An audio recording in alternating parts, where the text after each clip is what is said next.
Hello, classmates and teacher. My name is Pablo Vega.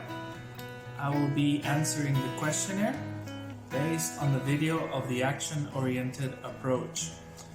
For question number 1, the teacher mentioned too quickly the learning outcome, name services, places, and goods in our community. This was not announced with the emphasis required for this aspect of the lesson. This is important when teaching young learners because of transparency. We definitely want to share with our students the importance of the teachings of the class. For question number 2, teacher did not promote the achievements. There was no explanation as to why these grammar structures and this vocabulary are important, and on what situations the students will be able to use this vocabulary in real life.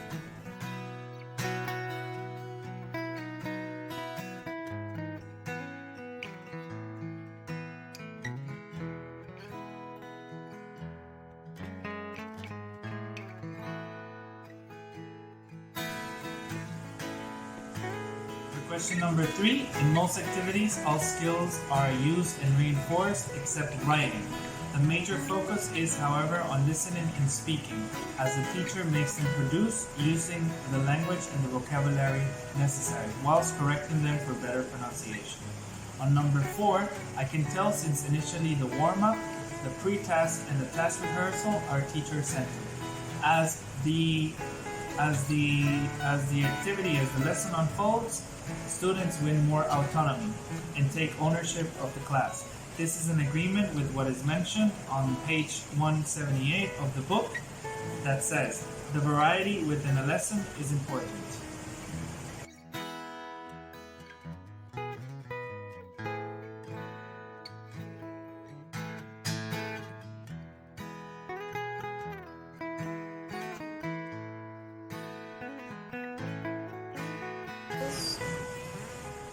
For question number 5, the teacher used the available resources skillfully. There were visual aids all throughout the lesson.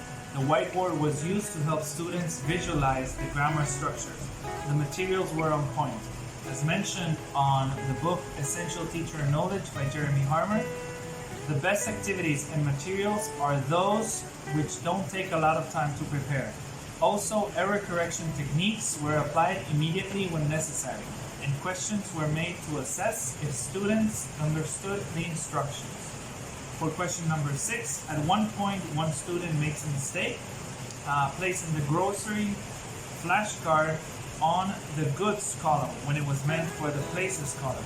This most likely occurred because the image focuses on the items and not on the place or the building itself. This may be a little confusing for the student.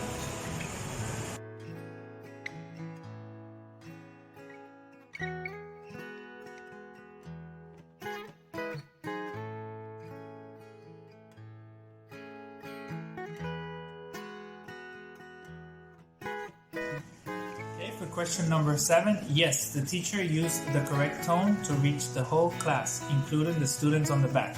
Also, the teacher used appropriate techniques to learn if the students understood the instruction, such as asking clarifying questions. When there was a disturbance, the teacher also addressed it directly by asking the students involved to respect the progress of the class and to pay attention.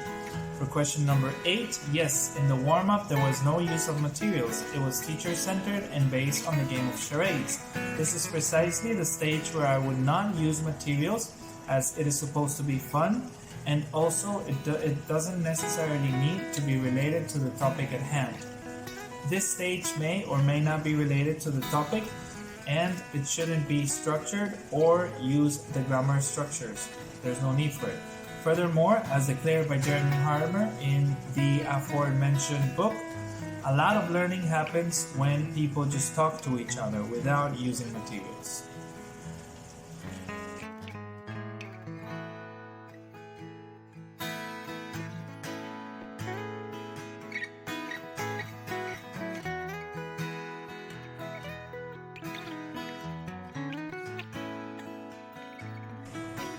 Question number 9, the teacher did not use any digital resources.